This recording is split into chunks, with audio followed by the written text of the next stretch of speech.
capitale ivoirienne. En effet, dans l'optique de soutenir et d'accueillir le groupe de haut niveau, les partis politiques réunis au sein du RHDP ont appelé les populations à des rassemblements pacifiques, voire festifs, en divers lieux d'habitation. Cela a suffi pour déclencher une répression des plus sauvages des populations par l'ancien président Laurent Gbagbo et son clan, utilisant des armes de guerre, notamment des lance-roquettes contre des populations au menu. Depuis le samedi 19 février 2011, l'ancien président et son clan livrent une guerre sans merci aux populations dans différents quartiers d'Abidjan, avec des forces disproportionnées et des méthodes cruelles.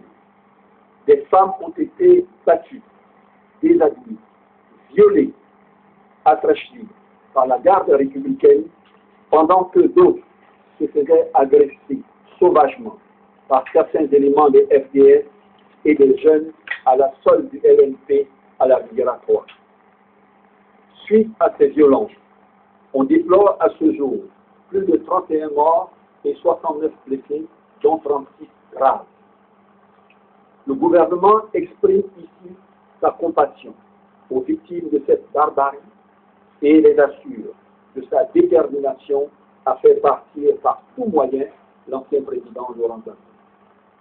Les violences de cette crise post-électorale viennent de franchir un autre cap qui risque d'anéantir tous les efforts de résolution pacifique de la crise déployés par la communauté internationale, notamment l'Union africaine et la CEDEAO. Le gouvernement appelle l'Union africaine, la CEDEAO et les autres nations à condamner vigoureusement ces atteintes graves aux droits humains et souhaite que de tels actes ne restent pas impunis. Le gouvernement sait par ailleurs que seul le départ dans les meilleurs délais de l'ancien président Laurent Gbagbo pourra apporter une solution définitive au drame de vie des populations ivoiriennes. Le RHDP, élargi aux forces nouvelles et à l'UPCI, prend acte de la mission du panel de l'UIA à Abidjan. Il demande au panel d'installer comme prévu le président Alassane Ouattara dans ses fonctions. Déclaration du RHDP relative à la mission du panel de haut niveau des chefs d'État de l'Union africaine des 21, 22 et 23 février 2011 en Côte d'Ivoire.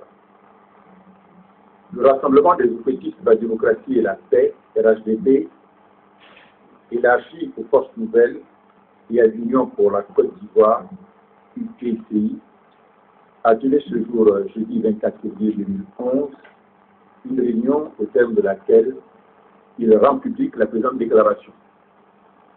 En vue du règlement pacifique de la crise post-électorale ivoirienne, l'Union africaine avait annoncé, suite à son sommet des 30 et 31 janvier 2011 à Addis Abeba,